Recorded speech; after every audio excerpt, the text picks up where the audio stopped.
I'm beyond excited to introduce the legendary Mr. Chris Slade to BraveWords streaming for vengeance. G'day, sir. How is life going? Uh, Thankfully, life is going pretty good, actually. You know what? It's At always least it's still going on, which is a trick in itself. it's a good day when you wake up, right? Yeah, you know, thank you everybody for treating me so well and let me wake up again. Yes. Well, I must begin. It is such an honor to have you part of our brand new record label, BraveWords Records. So thank you so much for having faith in us. Thank you. Thank you very much. And I'm it's enjoying it so far. amazing. And it sounds like you and Brian Adams have had a little debauchery in the past, if you know what I mean. You have a good connection. Yes, yes. I think that's the right word. Yeah. Uh, I know Brian very well, and he knows me very well. So there you go. Well, thank you. We're here to talk about this thing, this lovely new record that comes Yep. this week. Now, there's so many bands that are talking about that they'll never create a record again. They don't want to go over that hump. They don't want to pay for it. They don't want to deal with all this. You apparently still believe in creating an actual album. Well, I'm a bit old-fashioned, I'm afraid. Um, it's probably down to my age, but I am of that generation that thinks that an album is the culmination of your previous time in the business, you know? And I hope this album has what it is. It has been that, as in that there's two CDs, as you know, and one as originals, and the other one is covers from AC/DC, The Firm, you know, all sorts of things that I've played on. Asia, I can't remember who else, but quite a few. Yeah. Uriah Heep. So, you know, it's a good mixture. And it's the way that we also do our shows. Right, right. Now let's talk about side one because it really is a variety. It's like a smorgasbord of music that you created, very proggy at times. Tell me about the creation and where your head was at, because you not like no disrespect, you seem to be beautifully all over the map, if you know what I mean, but it all comes together well. Yes, it's very diverse. There's some heavy rock in there. There's some, there's a ballad, a real ballad in there. And I'm afraid that's my taste. I can't apologize for it because that's what I wanted to do. It wasn't intentional. Oh, I'm not going to do a heavy thing this time. Or I'm not going to do a ballad this time. There was nothing like that. It's just those are the strongest ones that turned out of my writing. The guys also wrote a song. The second one on the album is written by the guys, not myself. But all the others on the original side are written by myself, with some help from the guys. The keyboard player Mike Clark helped me enormously because I don't play a chordal instrument at all, or any instrument apart from drums. Mhm. I can hum pretty good though. So it's like make that a bit musical, will you, Mike? Yeah. Well, it sounds So like you like a challenge. You want to challenge yourself, and you know what I mean. You're pushing the limits on this record. I only started writing melodies 2.5 years ago.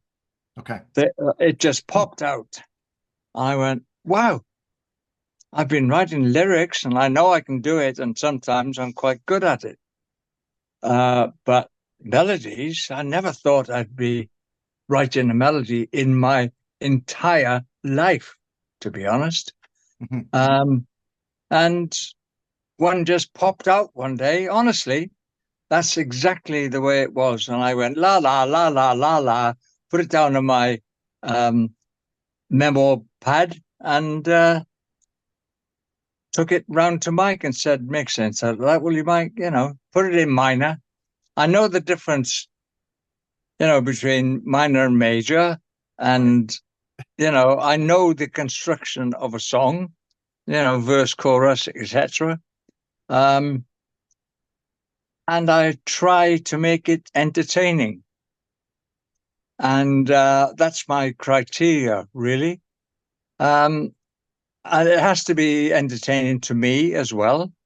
So, I put some surprises in some of them, which you just wouldn't expect. It's not an AC/DC album. I didn't set out to do that, and I couldn't anyway. They're fantastic writers. But we got about 4 or 7 like that songs, AC/DC songs on there, and they're genius songs. And often you can't deviate from their arrangements because of the way they write them and arrange them. They're genius songwriters, Right. Angus and Mal were a great team together. We all miss Malcolm, of course. He was a genius guitarist. Genius, I mean that. I've never played with a rhythm player that was even half as good as he was, because he was unique. He was always on time. He was always driving ahead without speeding up, which is a trick in itself. And he was the driving force of the band. So Angus misses him terribly, of course. He's his brother anyway. But to lose a writing partner like that is like losing your right hand, So, but when it came for me to write, I just went, okay, I'm going to do what I feel like. And I was so surprised when melodies came to me, which meant I could even write bass lines or string lines or vocal harmonies. I've always done vocal backing, but it's always been my part, not like 4 guys or 10 women, which is the case in this. So, and they just came to me, which I was very grateful for, and they still are. To be honest, I'm putting stuff down now, the same way as I did this. So I hope there's another album. Let's see. Very nice, very nice. Talk to me about the band chemistry, and these guys must just be like losing their minds working with such an icon with so much history. And really, at the end of the well, and you are a teacher, right? It's are you experienced? You're like Jimi Hendrix. You know what I mean? You are very experienced. No, the guys are the teachers. They because they are, they're only a couple of them are only 35 now. They've been playing together since they were 11. James and Mike, and they're just on stage. They're just fun. They're so tight on stage together, because they've been playing for that long.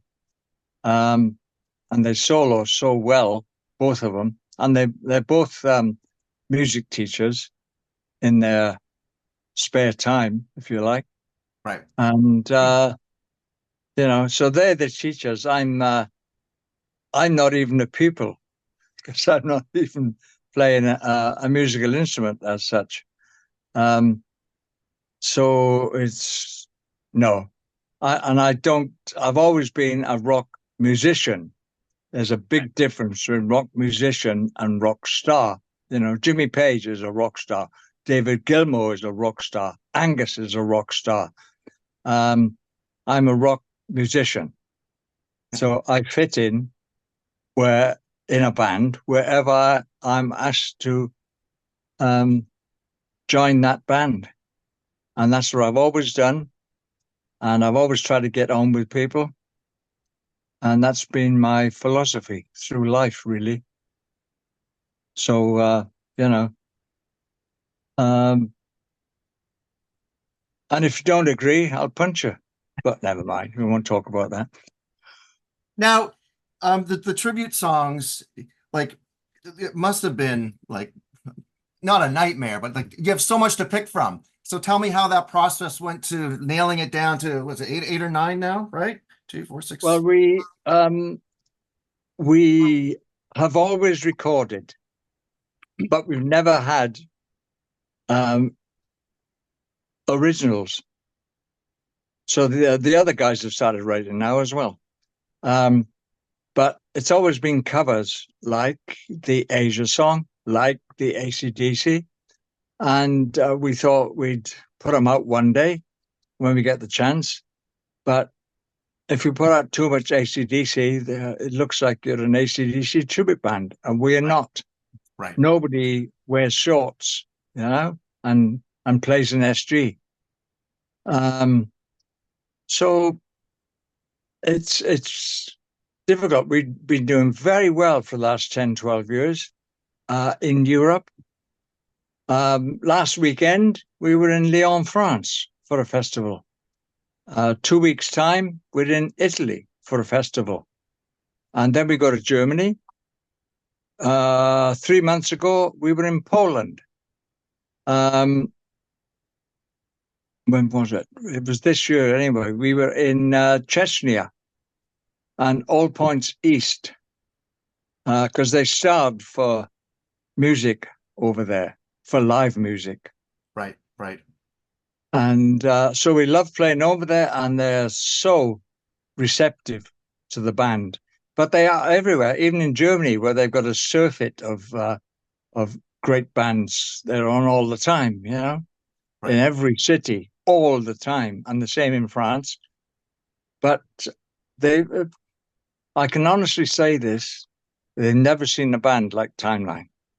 Right, right. Even name bands. This is a phenomenal band. We do things like Country Nam on stage because I work with David Gilmour, and I used to play that with Gilmour every night.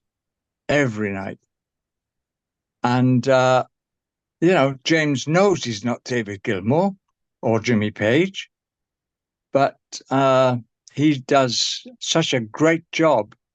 People are just overawed by his playing. And they really are. They stand there with their mouths open because I can see him doing that from the stage. And I'm very happy to go on, James, do your solo now, mate. And he is phenomenal, but he doesn't pretend or try to be David Gilmour or Jimmy Page or Angus. Right. He's his own man. So as they all are. And a couple of the guys, like Stevie G, plays bass and sings the Uriah Heep and Manfred Band's Earthband stuff and all things like that. And we have a singer called Bun Davis. We have two singers. Bun Davis is the AC/DC singer. And he's also on two of the songs on the originals. Sundance is one of them.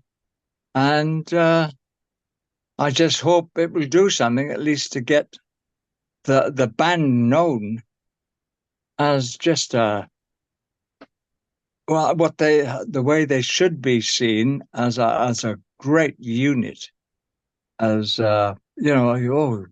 got to see them guys. You got to go see Timeline. Right. That's what I would like, honestly. Not Chris Slade, the drum teacher, or the rock god or whatever, but go and see Timeline. And nobody's ever disappointed. We played for 2 hours. Maybe did I say that? I can't remember. If there's time, we play for 2 hours straight. And at the end, nobody's disappointed. They're disappointed when I say, sorry, folks, this is the last song. It's, oh. So that's 2 hours later. And then we might play for another 20 minutes. Who knows? So we love being on stage. I've always loved being on stage. My father was a performer. He was a tap dancer and singer. And it's probably in my blood, that showbiz thing, you know? Right, right. And my brother taught me drums when I was probably about 10. He taught me a few licks. So it's his fault. If you don't like my playing, folks, it's blame my brother Danny, okay? Send him all the letters, not me. Why was it the drums then? Why did you? I always say the drums choose you. Okay, You can't choose the drums unless the drums want you. right. And I just wanted to be a drummer all my life. I haven't succeeded yet, but I'm working that way.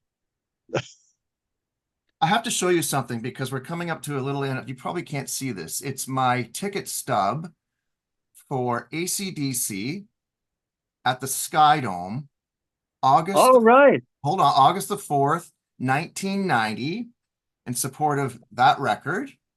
Wow. Yeah. I And I remember think that. and That's huge, isn't it? it's a massive venue, absolutely. But yeah, so we've kind of met in the past. Right. I remember you were sitting over there, weren't you? Exactly. You You saw were.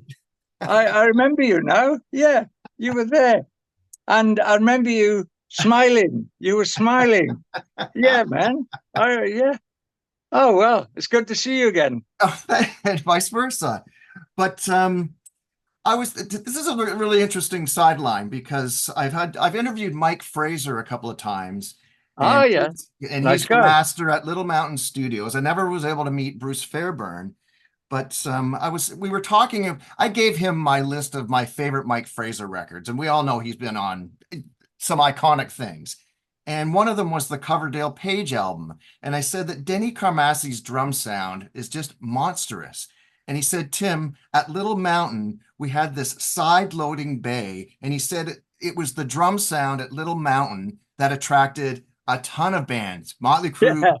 Bon Jovi. So tell me about the drums from Little Mountain. Well, that bay was well used, because we did the vocal backing in that bay also. Na na na na na thunder. You know, we were all standing in there, and lots of people, the crew, everybody was, because they wanted as big a sound as they could get, like in a stadium or something. So we must have done that dozens of times. And so, and I can see putting the drums, playing the drums once they've been done through that bay and recording that sound. Because it's just a loading bay, where the trucks go in to unload the gear. Right. But it would echo like hell. And, that's, I can see now what I didn't realize that. I've met Mike a few times since I was in the band, even. Right. And very nice guy. He's so good at his job. He always was. And that's why he's now the producer. Right. Because Angus and Malcolm thought so also. But yeah, we've always got on well, actually. But I can see that he fed the drums through speakers, played it into that bay, recorded it again. That's a good trick, that, actually. Right. And you would get an enormous sound. It'll be like having a stone and glass drum booth, which I've also worked in. Right. I can't remember what Little Mountain's drum booth was like, the one I was in, but it wasn't all curtains and gaffer tape, So, yeah, that bay was well used by AC/DC. What did Angus and Malcolm want from you from the drums? Did they just say, Chris, go crazy? Or did they give you any guidance? They didn't say anything, actually. they don't say anything, not even to each other. They talk, don't get me wrong, to everybody, but they don't talk between each other. They just look at each other. They're playing away on the guitars and they just go, they don't even nod. They just turn to each other, look at each other in the eye and turn back. It's uncanny. It's uncanny. They, they don't seem to have words. They just look at each other. I have to say, and no disrespect to Eddie Van Halen or Jeff Beck or like some of these other iconic guitar players, but like Malcolm's rhythms, I swear when he passed away, he must have taught millions of guitar players how to play the guitar. Because he wasn't this fast lead guy, right? It was the rhythms. So when he passed away, I'm like, my God, dude, you've taught a million guitar players, famous and not, how to play the guitar, and now you're gone. It was a terrible tragedy. Yes, it was. I did I say earlier on, but Yes. yeah, Yes. he was a genius. I said, he's definitely the best rhythm player I've ever heard in my life, and certainly ever played with all his drive and everything, as I said. At sadly missed, sadly missed. I guess you didn't have much contact with him prior to his death. Uh, no, I didn't, because he didn't have contact with anybody, Right. right, except Angus and his wife and his own wife, of course, and his family. And it would have been an encroachment on him as well. So no, I when he went back to Australia, I had no contact after that. Terrible. Yes, yeah, let's keep it on an up mode. The Razor's Edge, actually, I'm a big fan of Flick of the Switch, Fly in the Wall, Razor's, blow up your video. But the Razor's Edge really, it took this band that was massive to another level, and you were part of that ride. Yeah, Cliff said to me, he said, we do all right. We still sell millions, but before we used to sell 10 times what we're selling now. Right. And then he came back to me later and said, this is really happening. We're really back up there again, which proved it when I was with Rock or Bust, because it was 80,000 people a night, every night, in stadiums. The band had a profile that anybody would envy, the biggest band in the world, except the Rolling Stones would disagree. But apart from that, they are, I have to say, they are one of the biggest bands in the world. Absolutely. How was it trying to duplicate or get as close to as possible to Phil Rudd's style? How would you compare your drum style to Phil's? I don't think you can do that, but if you listen to Live at Donington and stuff that, say, live at River Plate, they're, I think we are two different animals, actually, of course, but I have a slightly different approach to him. But, you can't argue about Phil. I can't argue about Phil. It's like arguing about Ringo Starr. Is he the best drummer for the Beatles? Well, of course he is. And the same with Phil. Is he the best drummer for AC/DC? Yes, of course he is. And Angus wants him there all the time. There's just times where that can't happen. Right. And so what are you going to do? Not work, guys? Get somebody in that can fill in for him, like Matt Log is doing right now. And I know Matt from my years of living in California. Okay. I used to know him from then. So I know he's a very competent player and will do what Angus wants.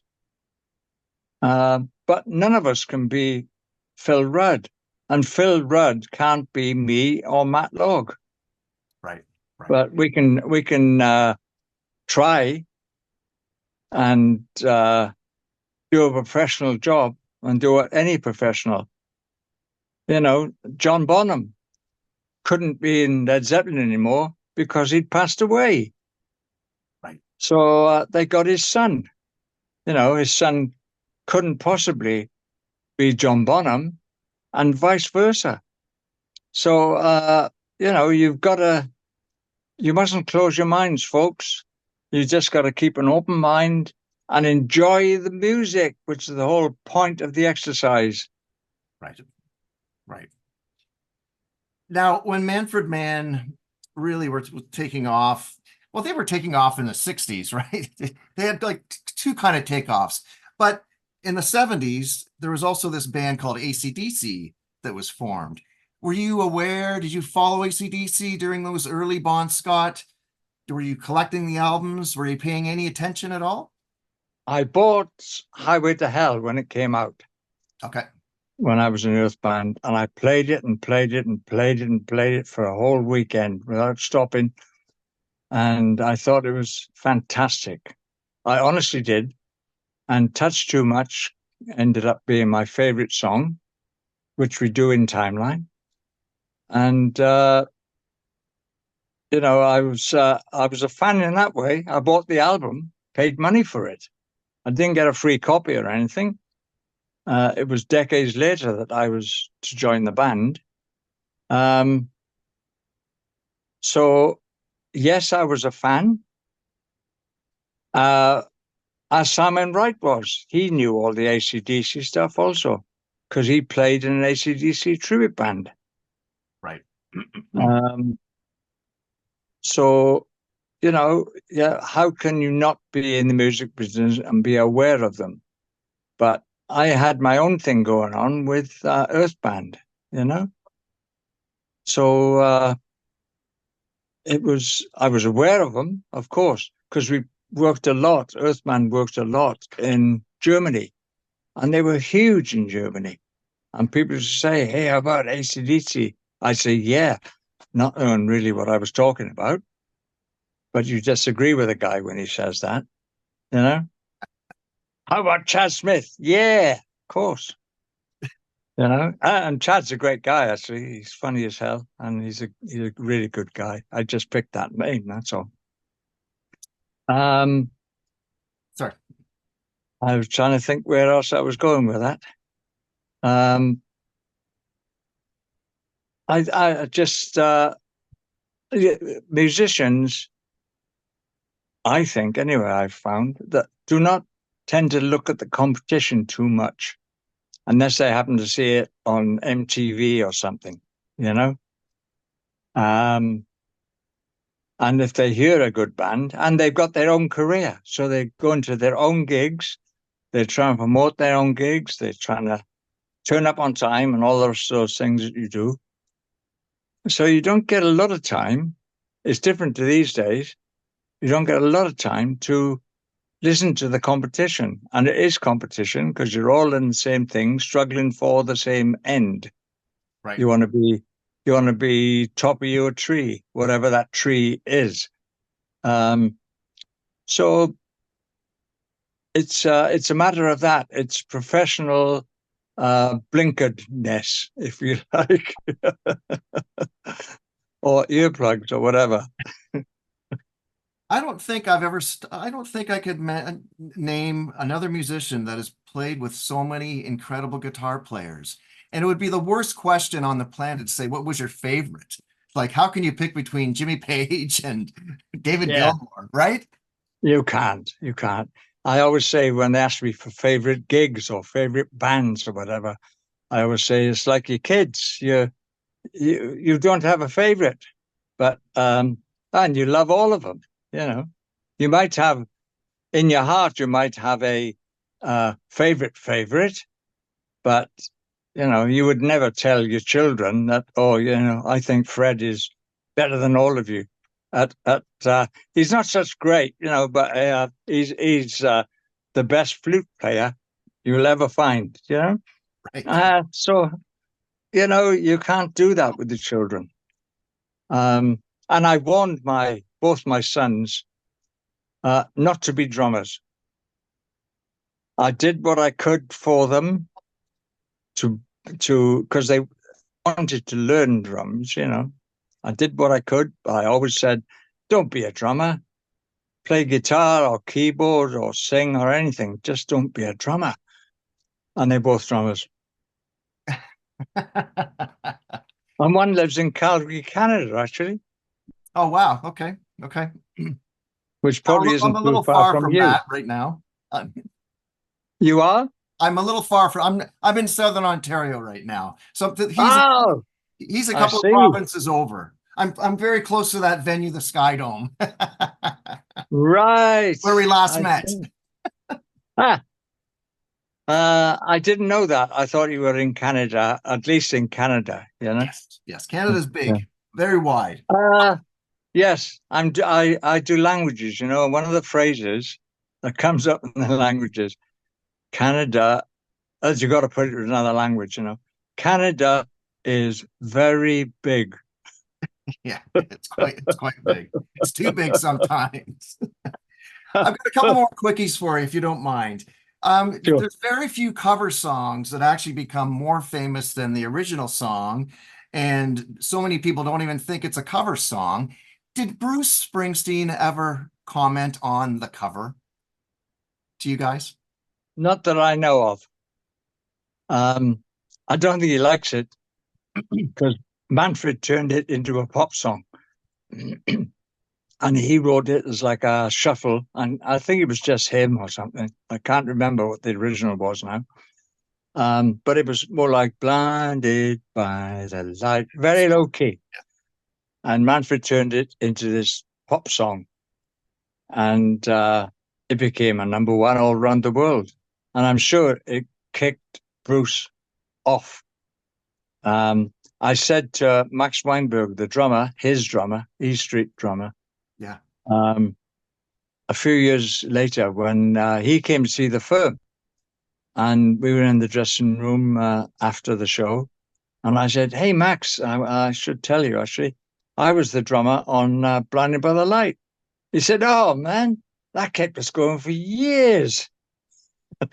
So you can imagine the royalties that came into Bruce's bunker, Yeah. and it kept the band going for years and years. Manfred tried calling him once on the phone, but don't forget, 70s, no mobile phone or anything, no way of trying to get hold of somebody. Manfred found out and that he was in a hotel somewhere. So he called the hotel, and Mrs. Springsteen's room, Freudian slip, please. And, got through and ring, ring, ring, ring. Oh, sorry, Bruce, this is Manfred, and you're asleep. I'll call back. Yeah, okay. Click. And he never called back. That's a true story? that's that's as close as they ever got to talk together. Wow. Wow. And I've seen him many times on stage, and I was a big fan. I don't know if Manfred's ever seen him live or not. I have no idea. But I used to go and see him do like 3-hour shows back then. He has done like 5-hour shows. I know that. And it's like, can't believe it. He's such a great performer and a great writer. And he's great at everything. I don't know how his voice holds out. He was, when I was given, along with Manfred, a copy of Greetings from Asbury Park. And we were playing a club up in New England somewhere. I can't remember the name of it right now. It'll be in the book. But a journalist gave me and Manfred each a copy of Greetings from Asbury Park. which had disappeared without a trace. Nobody bought it. Now it's a multi-million selling album. And I went back to Britain with that, and I was telling everybody I possibly could. I'm sure Manfred was. You've got to listen to this guy, Springsteen, man. He's a great writer. He sings good. He plays good. I was telling journalists, everybody I knew, friends, you know. So a few, you know, and we did Blinded by the Light, and it was million seller everywhere, #1. And it's like, wow. So it must have just set his career off, you know, and he's worthy of it. He is one of the best writers ever in the States, you know, ever. Yes. And he still is. He's so talented. No, I agree. I agree. Couple more quickies for you. Who is your rock star? Ringo Starr. If you're talking rock, but if you're talking drums, it'd be Buddy Rich. Okay. And Gene Krupa, because there were no, before the Beatles came along, there were no pop drummers, because and it was pop drummers. The Beatles were a pop band or a beat group.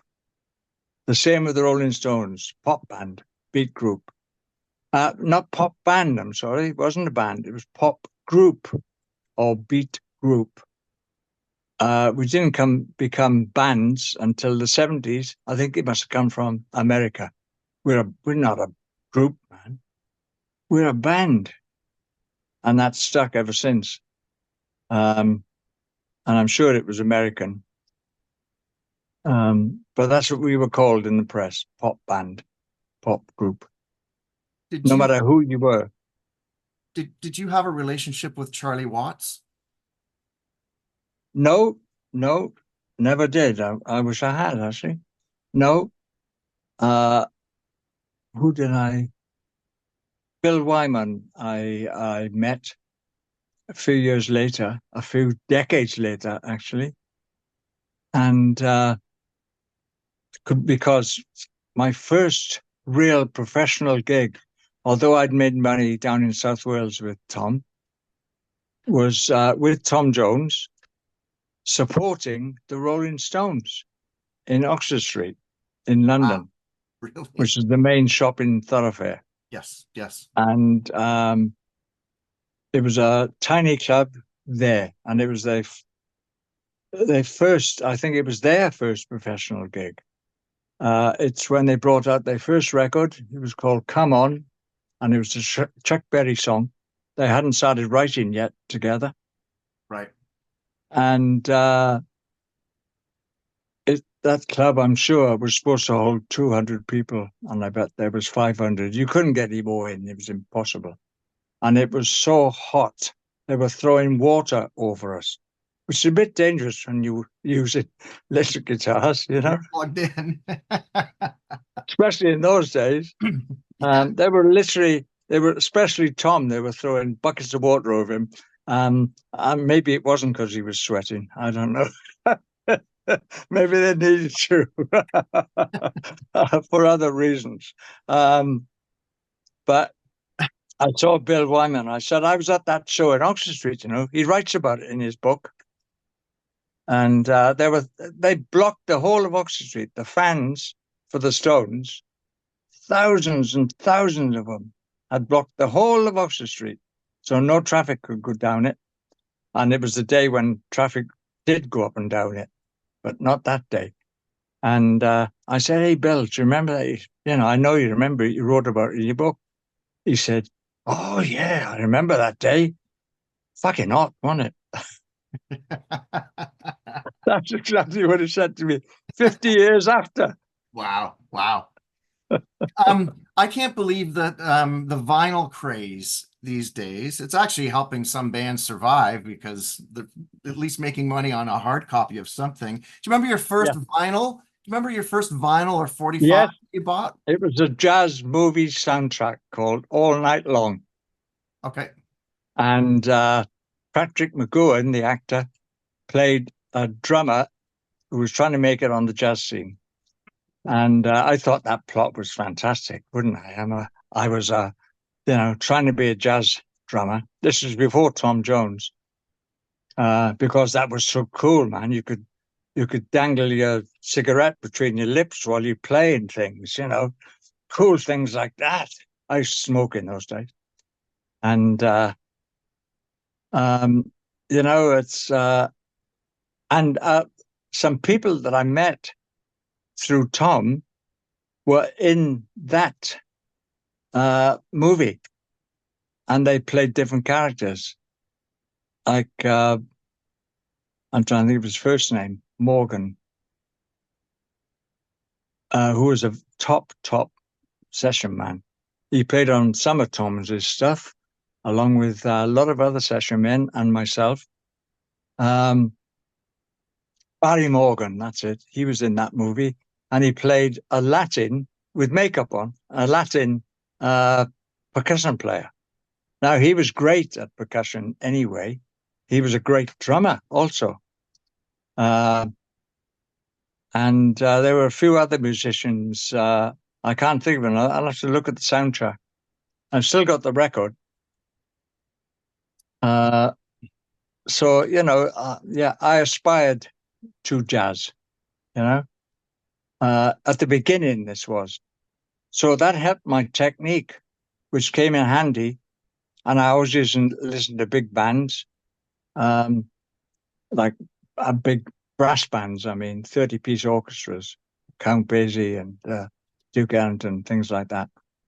And that stood me in good stead when I came to work with Tom, because when it came to putting a band together with Tom, about 5 years in, after It's No Usual, he wanted to use, or Gordon Mills wanted him to use, who was the manager, wanted him to use a 30-piece orchestra. Wow. And so it was, I didn't realize, but it was like an audition for me. Because in the big band, the drummer is paramount. You've got to be on top of your game, man. In big band, well, in a thing, but in this particularly. And so the second song was a real big band thing, a Ray Charles big band special.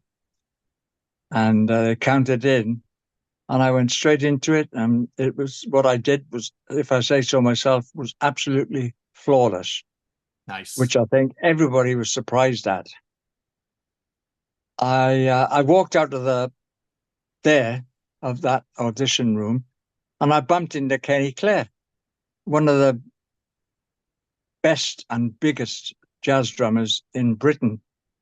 He's no longer with us, I'm afraid. But I literally bumped into him, and I said, "Oh, Kenny, what are you doing here, mate?" He said, "Oh, I just came along to see some of the guys." Of course, I realized they had Kenny in the wings if I fell over the drums. Wow. Chris, was there ever a gig that you regret that you turned down? Yes, Elvis Presley. Really? Yes. Sorry, Elvis, I'm too busy. He asked me to play drums with him for a month originally in Vegas, and Tom didn't like it at all. And Gordon Mills had a right go at me and said, "Where's your Welshness? What are you doing? What are you?" And I think in the end, Gordon went to Colonel Tom Parker and said, "You can't steal our drummer." That's unbelievable. I Wow. would have loved to have done that. I said to Tom, I said, "Look, Tom, you're great, okay? What about having a drummer that played with you and with Elvis Presley?" Because they were mates, they were friends. And until Elvis died, they were friends, And it was a mutual admiration society, because Tom grew up with Elvis right from the start. I sort of come in halfway through, you know. And when I met him a few times, but when he gave a party for us, and I've got a picture of Elvis on one side and Tom on the other. I call it "Who's That with Slade." That's unbelievable. Wow, you're blowing my mind. You really are. Holy shit. Whoa. My last, maybe that's where we should end right there. Wow. What is left? Well, my last question, sorry, was what is left to conquer? And I'm asking the guy that has a photo with Elvis and Tom Jones. Yes. What's left to conquer? You've already conquered everything. I thought I'd do Everest next year, actually. Okay. I've always wanted to do that, but my little finger seems to hurt a lot when it gets cold, so I don't think I'll do that. But dude, this has been incredible. Thank you so much. I can't wait to keep, you know what I mean? We're gonna like go to hell in a handbasket promoting this thing. So thank you so much. Thanks, Tim. All It's right. really nice talking to you and to find the originator of BraveWords. Oh, thank you. Bless your heart, man. Thank you. Cheers. All the best. All the Okay. best. Bye Take for care. now. Okay, bye-bye.